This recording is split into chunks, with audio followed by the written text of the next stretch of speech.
All right, welcome back to another segment of Deerassic at Home. Today we are talking about turtles. Okay, and we're gonna come back in here in the Nature Center and refocus on these couple turtles that we have. We're gonna talk about them. We're gonna talk about some other different turtles and things like that we have here in Ohio. But today's focus is turtles, so we're gonna dive in a little bit more deeper with these guys, no pun intended. So. First off, so we've got two turtles. If you watched the last video, you've seen both of them and you've seen them get to eat. But we have Michelangelo, or Mikey, and he is a Midland painted turtle. Okay, and he is 16 years old, so he can legally drive. And one of the most abundant turtles that we have here in Ohio.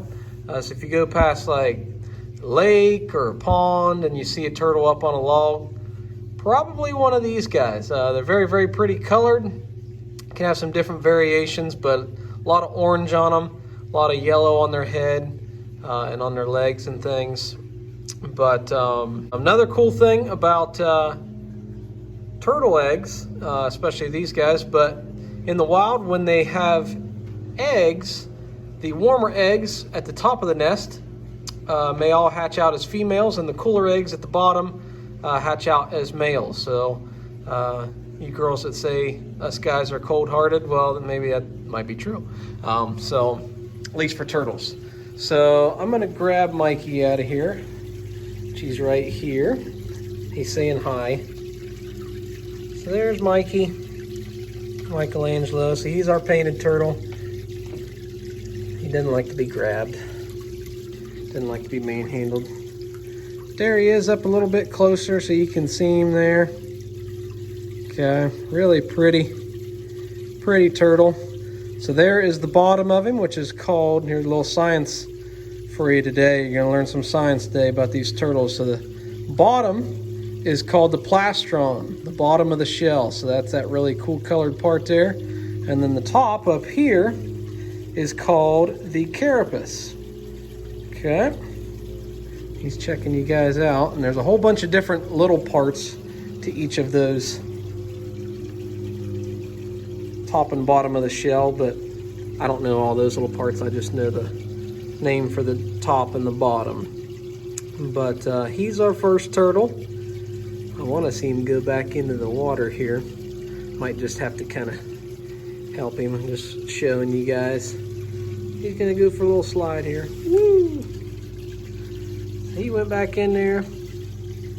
So, and then our next turtle, a little bit about him, is Raphael, and he is our red-eared slider. Okay, and very, very common, just like the Midland painted turtle in Ohio. He is also 16 years old, so he can legally drive. But when you see turtles in pet stores, this is the turtle that you're seeing. Right here is these guys. And turtles are very, very difficult to take care of. They are not an easy pet to care for. So they need a lot of needs, which talked a little bit about those in the last video. I'm going to talk a little bit more about them today.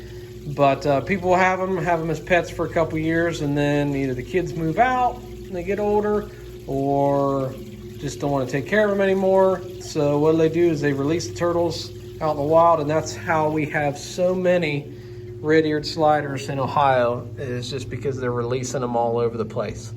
So another cool thing about turtles, including these guys, is during the winter months, which these guys don't do it since they get to stay in the nice warm nature center all winter.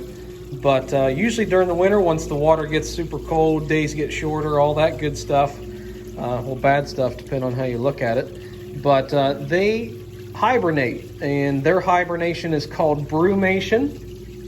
Okay, and what they'll do is they'll kind of burrow down in the bottom of the pond and get down underneath the mud and stuff, and they'll pretty much stay underneath the water and underneath there all winter. Now these guys, like I said, they notice the days getting shorter, and they tend to eat a lot less during the winter, just because they're not used to it. But they really don't brumate, they don't hibernate, so they just kind of get a little less active, like a lot of us do in the winter. They don't get fat like I do in the winter time, but that's pretty much all they'll do. So you guys get to see what they eat. They ate last video, but I'll show you guys that didn't watch the last one. Okay, so they get this buffet blend, just like some mealworms and some pellets and stuff in there. Sprinkle a little bit of that in there each day. They also need a lamp, and they need this special lamp right here. Okay, it's got 2 bulbs. Okay, and each bulb serves a different purpose, but one is like a daylight bulb, and the other one is mainly just to give certain rays. So one is a UVA bulb, one is a UVB bulb, and they need those 2 types of rays to be able to survive. If they don't get those type of UV rays hitting their shell, they can develop what's called metabolic bone syndrome, which can eventually kill the turtle. But and you think, well, they can just get the sun right here since the window's right here. Not true. The window actually filters those rays out, so they'll bask right here and get the warmth and stuff, but they're not really getting anything out of it besides just warming up. Another key is you have to make it to where your water temperature and your temperature underneath your lamp is a good difference to make them want to bask. So our water temperature, which we got a little temperature gauge in there right now, is 69.1, which it fluctuates, but it's usually around that 70-degree mark. And then underneath our lamp is about 80 to 85, give or take. So you want that, at least that 10-degree difference. That way they'll want to come out, warm up, and get underneath the lamp there, but you obviously don't want it too warm. So last thing here about these guys is I'm going to try and grab Raphael here, if you'll let me. So he always tries to claw at me and doesn't like to be picked up. Oh, he's mad. I'm sorry, man. Just trying to show you to everybody. So there's Raphael, our red-eared slider. Hence the name red-eared slider. They got that reddish orangish thing right there by their ear. Okay. There's his plastron, not as pretty as Mikey's, and then carapace, and he's gonna take off like crazy right here. So he's gonna take off and dive back in there.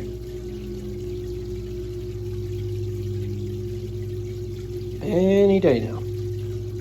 He's gonna take off back in the water. Maybe if I give him a little nudge. Oh, geez, he took off real fast. And there he goes. He took off and went down to the bottom right there, trying to hide from me. So, all right, another big thing. Since I just handled those guys, I just went and washed my hands. But when you handle turtles, they can carry things like salmonella and things like that. So when you touch them, you want to wash your hands really, really good. So that way I don't grab them and then touch my face or whatever. But a couple other things here. Got some turtle shells here that you can see. So here's one that we have that we found out in the wild. And you can actually see the vertebrae that gets connected to the inside of the shell there. That's their backbone. But it's missing the plastron, but this is just the carapace of the shell. You can see what the shell looked like underneath there. So that's just the bone underneath there. Does anybody know what this shell's from? Which type of turtle?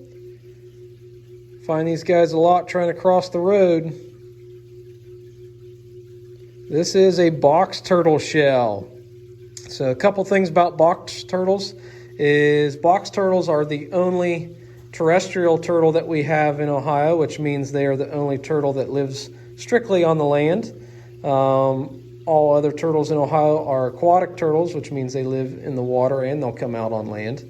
So the cool thing about their plastron is in the front here, where their head would be, their plastron comes up and it'll actually come flush how the front of that shell comes up there, and it's actually hinged right about this area, and it can open and close. So it's actually got a hinge right on the plastron, which is pretty cool. So they can completely hide underneath there.